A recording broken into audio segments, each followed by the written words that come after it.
Thank you. So it's a great pleasure to be here, and thank you for all coming this morning. I had to skip Fabrizio and Alan's talks, unfortunately, because I had a college meeting. We have our college meetings on Saturdays, and that's kept me busy. It's also why I'm in a suit, which is not my normal attire. So I want to talk to you a little bit about the strong force across scales and sort of the quantum aspect, some of the quantum aspects of it, and some of the simplifications you can get, some of the remarkable simplifications. And there'll be connections with Fabrizio's talk and with Alan's talk. Now, Fabrizio's already shown you a video a bit like this one, where you see protons going through the CERN apparatus. This is Alan's competition. And in a second, you'll see the same thing on the ATLAS experiment, one of the other four big experiments at the LHC. Now, you see these pictures of huge numbers of particles coming out. And you saw Fabrizio's talk where he told you about the immense effort that goes into calculating 3 or 4 particles coming out. And what I want to tell you a little bit about is what's in between and what physically is going on across these different descriptions, which also correspond to different energy, momentum, and length scales. I'm ready to ask the question, what happens in a collision? So you had this video earlier where you saw protons colliding and out come hundreds of particles. Let's zoom in on that, and zoom in really a lot, to see what it looks like at the very microscopic scale. So you've got 2 particles coming in, a bit slower than in the picture, and then some particles coming out. And then you zoom out to sort of see how this carries on developing. And you're going to zoom out over and over and over again. The description, the sort of picture of what's going on, this branching that goes from the couple of particles that Fabrizio showed to the hundreds of particles that Alan and his collaborators measure, stretches out over 7 orders of magnitude in space and time. And it really takes a long time. It starts off from 1,000 times smaller than the size of an atom, and it's only fully developed, 1,000 times smaller than the size of a nucleus and a proton, and it's only fully developed by the time it reaches the size of an atom. So, by particle physics standards, almost macroscopic.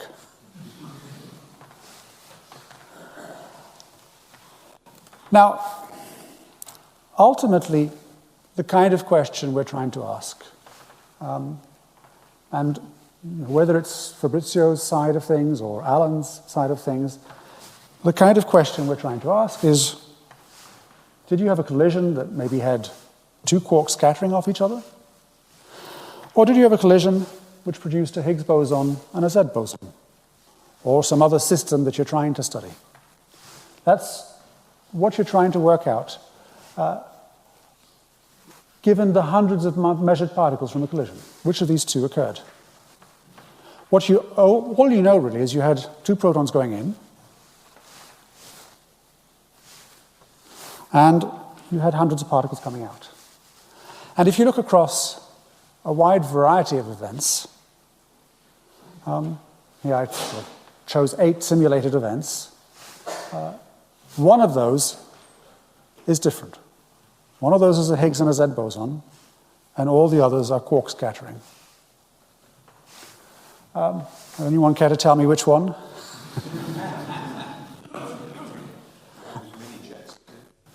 Which one's that? No idea. Well, I'll give you part of the answer because I'm going to zoom in on 2 of those, and neither of them is D. Okay, well, let's look at the movies of these events. Again, it's a simulation in space and time. And you're going to see one immediately has lots of splitting happen, lots of branching of particles, and the other one, much less. And then eventually the other one sort of starts to split and splits a lot. So that when you get to the end of this, you can't really tell the difference between these two, at least not by eye. If you could look back in time, if we could have a detector that was at the size of a nucleus, nuclear matter as a detector, kind of emulsion, maybe we could see the difference between these. But not with the tools that we have anytime soon. Now, you won't be surprised to learn that machine learning has come into the game. So what do people do?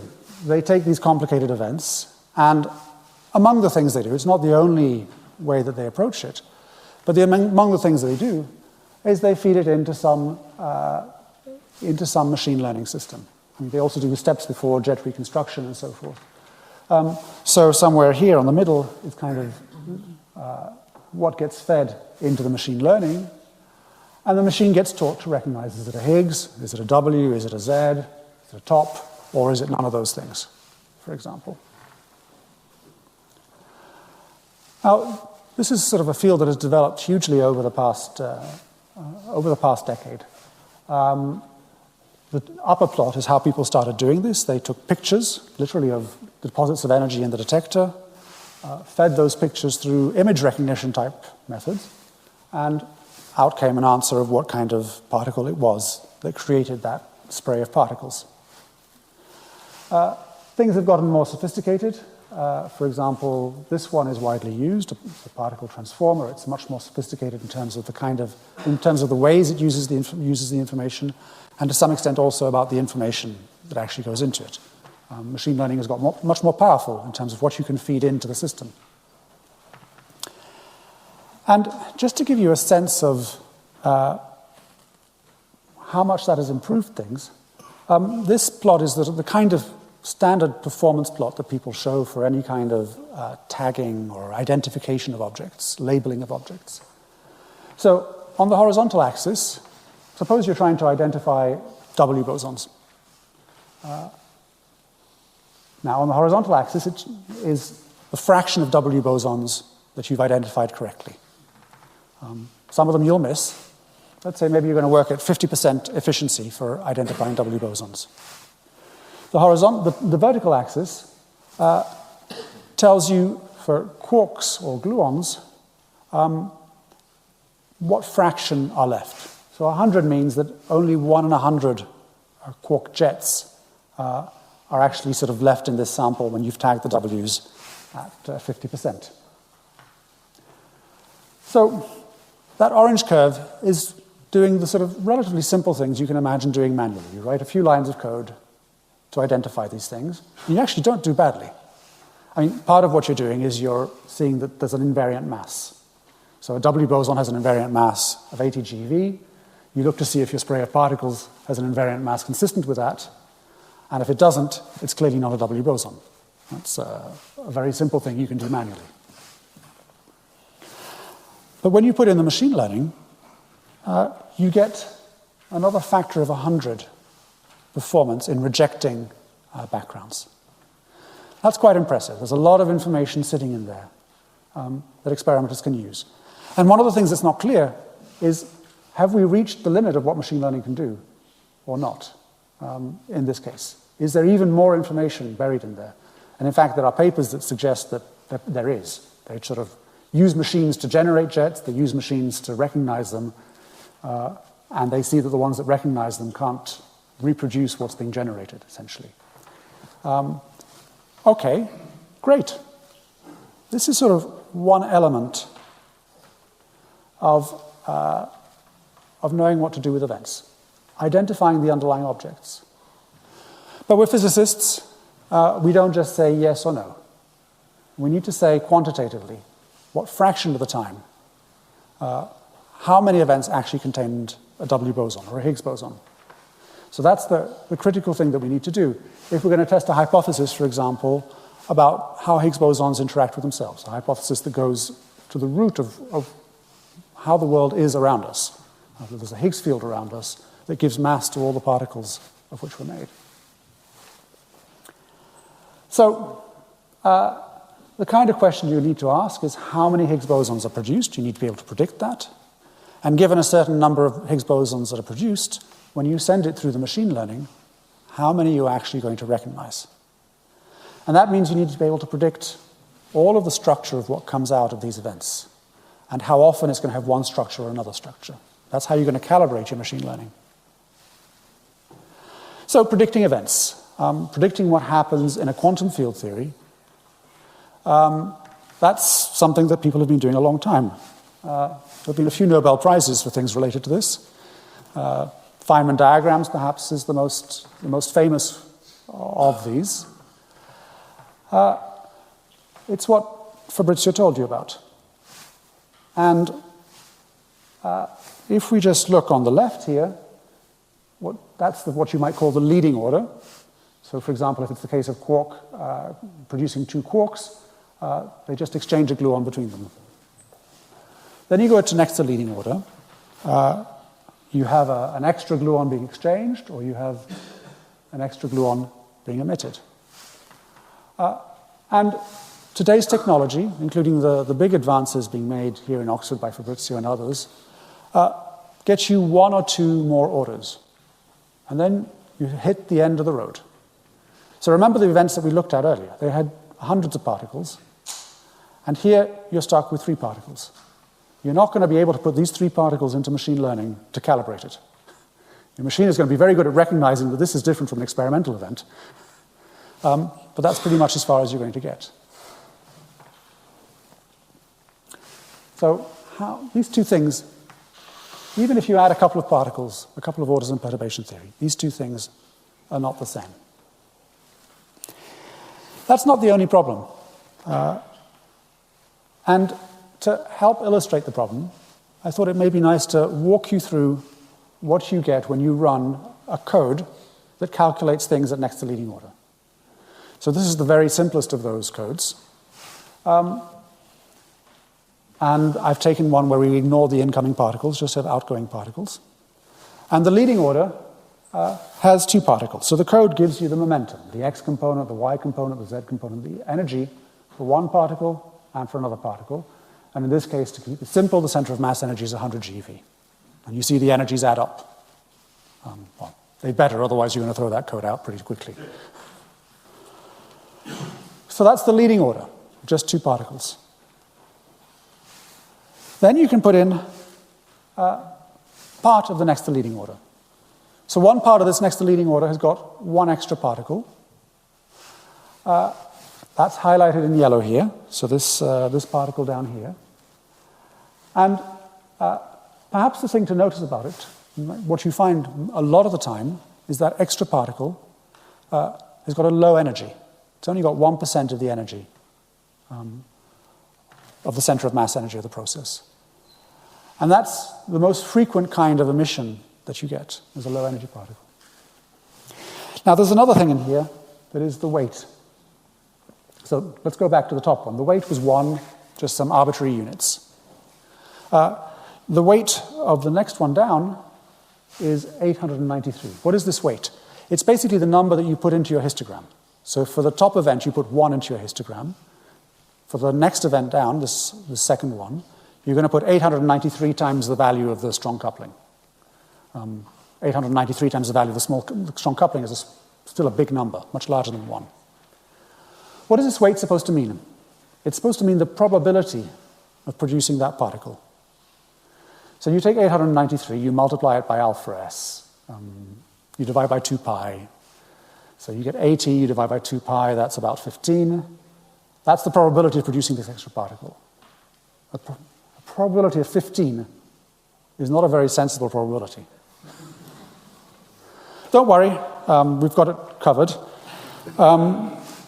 Then you have to add in the probability of nothing happening, of no particles being emitted. This is what's called the virtual correction. This comes in this particular program in 3 bits. So you see that each of them has got just 2 particles. The energies add up to 100 GeV, as they should. And then you can look at the weights. And here you've got minus 84, minus 808, and then a number here which is 2.666. Well, Okay, so the probability of nothing happening, you add these two numbers, you get about minus 890. You multiply by the strong coupling, you divide by 2 pi. You get a probability of minus 15 of getting this. Now that's just what you want, because if you add minus 15, 15 and 1, you get back to 1. This is the essence of how we make predictions. And it works really well if you ask the right question. You mustn't ask questions about individual events. You have to ask questions just right. For example, what's the total probability of something happening? Or what's the total energy flow going into a certain direction? How often do I get a lot of energy going into a certain direction? That's the kind of question that doesn't care too much about the details of events where you have an extra low energy gluon, which comes with these crazy probabilities, these meaningless probabilities. If you ask that kind of question, you're good. And for up to about 2015, the experiments all have, well, first of all, the experiments have always measured things that don't fall into this category. They measure individual particles. They really do care about, is it 1 particle or 2 or 1,500. But there was sort of an agreement that ultimately we wouldn't look at any of that information. The experiments would sort of do measurements that weren't sensitive to all that fine detailed information. But over the past 10 years, with the increase in machine learning, the experiments are increasingly using all of that fine information. Now, that means we have to figure out how to predict it. Now, it's not new. People have been trying to predict this and have been successfully predicting it to a large extent since the 1980s. But what they haven't managed to do is predict it in a way that can be quantitatively improved. That's been one of the major things that's been missing. So this is the sort of a very schematic picture of what people normally use. They sort of do the kind of calculations that Fabrizio mentioned for what's called the hard process, the very energetic scattering. But rather than adding 1 or 2 particles, they have a procedure called a part and shower that adds dozens of particles. All of this has a strong coupling. The strong coupling runs. It's a function of the momentum scale. Has a strong coupling that is relatively small. But as you go to lower and lower energies, or longer time scales in the animations at the start, you end up at an energy scale where the strong coupling is large, it's non-perturbative, and people use models for that. So I won't tell you too much about these models. People have been thinking about this. For example, Sylvia, who's here in the audience, has been spending a lot of time thinking about these aspects lately. But I want to concentrate on this perturbative part, the part where you can still think about it in terms of perturbation theory. So the idea is essentially to exploit the fact that most of these emissions have low energies, like the example that I showed you, and that at low energies there are simplifications. The Feynman diagrams give you much simpler answers when the energies of particles are low. And you can even write a differential equation. Here, this is a differential equation, some variable v. Think of it as a transverse momentum or a time. You've got some freedom in how you write this differential equation. A differential equation for the probability of staying in one state, the state you're in. And you can solve that differential equation, or you can even throw a random number to sort of select a particular sort of point on this differential equation. And you can throw a random number that will give you the probability of no longer staying in this state and going into a different state. And you have a new differential equation, and you can solve that differential equation. And again, you can take a Monte Carlo kind of approach and throw a random number to get a particular instance of the solution of this equation. And you can repeat that over and over and over again.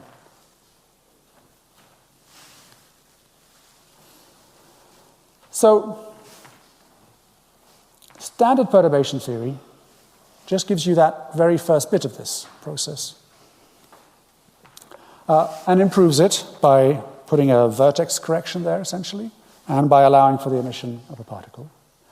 And one of the questions has been, how can you actually formulate such improvements for the whole of this procedure? And the answer, in a sense, is that you have to replicate that improvement. You had a vertex improvement here. Now you have to replicate that. Every single vertex here has to get improved. You have a little bit of a subtlety when you want to talk about extra particle emissions, because this already has all the extra particle emissions. So in a sense, you have to merge the two kinds of language, and you have to say, well, when I have a pair of particles being produced, I have a splitting here and a splitting there, I have to treat all of that whole pair or that whole triplet in one go. I have to do the whole next triplet in one go, and so forth. And there's a hint that if you do this, you could actually get a systematic procedure. We're not there yet, but the hope is that you could write a set of essentially Feynman rules that allow you to solve this problem in general, in the same way that you have a systematic procedure. You do the Feynman rules and you get arbitrary number, as many particles as you can calculate. Here, you've got an arbitrary number of particles to start with, but you can get the higher accuracy in a systematic way. So that's something we've been working on over the past 6 years in Oxford and in with collaborators across Europe mostly. And just to give you a sense, NLL or NNLL are successive approximations.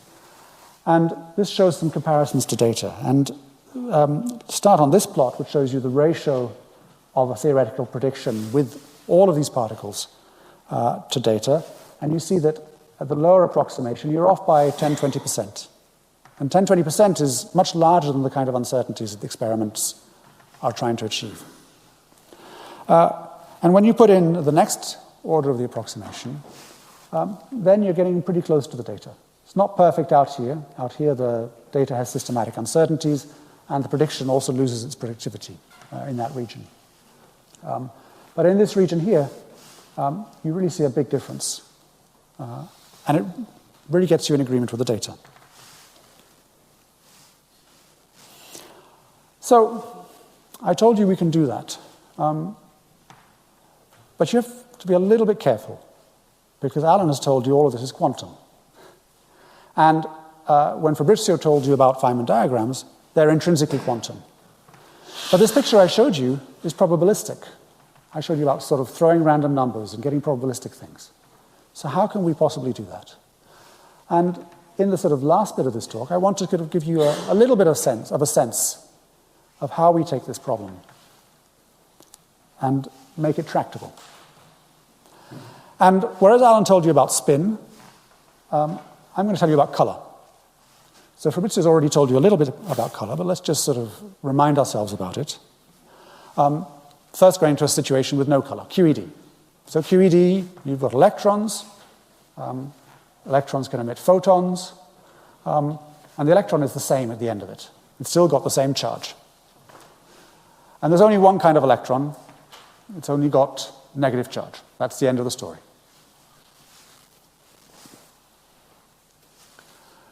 QCD, quarks come in 3 charge variants. You can think of it as a red plus, a green plus, and a blue plus. An anti-quark comes with an anti-red, anti-blue, anti-green. And you're in a quantum superposition. You're always in a quantum superposition. So it's an intrinsically quantum problem. And one of the key differences that Fabrizio already mentioned, I think, is that when you emit a gluon, the analog in QCD of a photon, the gluon doesn't just get emitted, it carries away color. It carries color, so your quark changes color. In fact, I showed you the colors as a vector of colors for the quarks. You can think of the gluons as being a matrix in color space. So there are 8 different matrices that are involved. One of them rotates red to blue. Actually, 3 of them rotate red to green. That's when it gets a little bit complicated. Altogether, you have these 8 different gluons, each of which is acting differently on that coherent state of color. Okay, that seems a little bit elaborate, but not too bad. The problem is when you want to do, as I told you, we need to talk about 20, 30, 40 gluons, corresponding to maybe 100 particles when you have the hadrons of an experiment. And their color is a nastier beast. So start with a quark and an antiquark. As they're produced, well, you've got basically, if they're produced in a sort of, well, there's different ways of counting, but in this particular way of counting, you've got 3 states for a quark and an antiquark.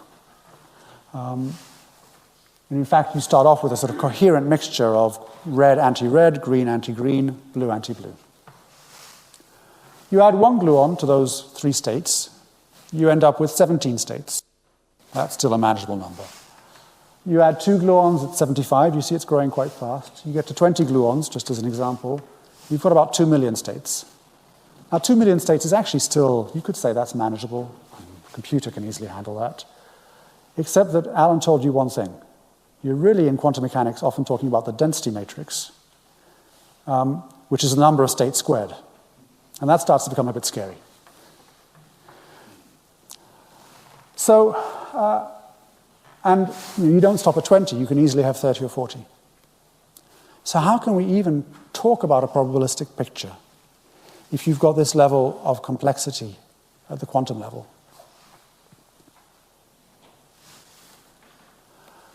Well, it turns out that actually a simplifying principle that makes it hugely easier. So you've got all these gluons here. They're each carrying their color. But they came from an original quark. And just as in QED, you have charge conservation. If you started with a negative charge, you add up everything that branches to. Maybe the electron branches to a photon, and an electron, the photon branches to an E plus E minus pair, another photon is emitted, branches to mu plus mu minus. You can have half a dozen charges there, but they're all going to add up to the same as the original. And in QCD, the idea is the same. If you start with a quark, and here, red, for example, and it ends up in many colors, or many gluons with many different colors, if you think about it in the right way, you can add up those different charges of all those objects on the right-hand side, all of these, and they have to be that same net color as the quark that you started from. And that's important because if you think about emitting a gluon from this whole ensemble, whether you emit it from the quark or you emit it coherently, you do the sum of all the different ways it could be emitted from the different particles there. When you add that up, magically it comes out, and has to come out, to be the same as emitting it from a single quark. And that's a principle that's very powerful. And that's one of the principles, it's not the only one, that's one of the principles that actually allows you to write these predictions of any number of gluon production with a well-controlled approximation. It turns out there's only very few cases where the full quantum structure is known. But you can use this the coherence knowledge to try and get a handle on what you expect and compare that to the full quantum calculation. And what this plot shows you is a comparison. Now, the quantum calculation is shown in green. It doesn't use particles. It uses a different way of formulating things. It puts things on a lattice in angles. So it's a very different way of approaching the problem. It's extremely powerful because it gives you the quantum answer, but in other respects it's much less flexible because it can give you only a limited kind of answer. And the red curve, which is so this red line here, this is a ratio to some reference. The red line shows you what you get when you take into account coherence in a sufficiently well-engineered way. And you see that you get perfect agreement with the full quantum thing to within the uncertainties. And the uncertainties in the quantum, that's the best there is in the world for the quantum knowledge of this problem. It could perhaps be done better. I mean, it used 40,000 CPU hours. That's not too much. So they conceivably you could ask them to do better. But not having to do the quantum problem makes it a much simpler problem. It's 300 CPU hours, much smaller statistical uncertainties. The x-axis, I should have said, doesn't really matter, which is why I didn't say it. But the x-axis here is basically, so you're doing this for a particular question. You're asking a question.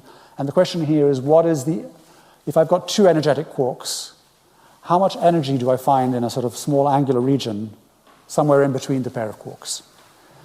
So that's the kind of question that sort of maximizes the quantum effects to try and allow you to test these things. And this tau is basically the value of the coupling times the logarithm of the energy in that small angular region divided by the total energy.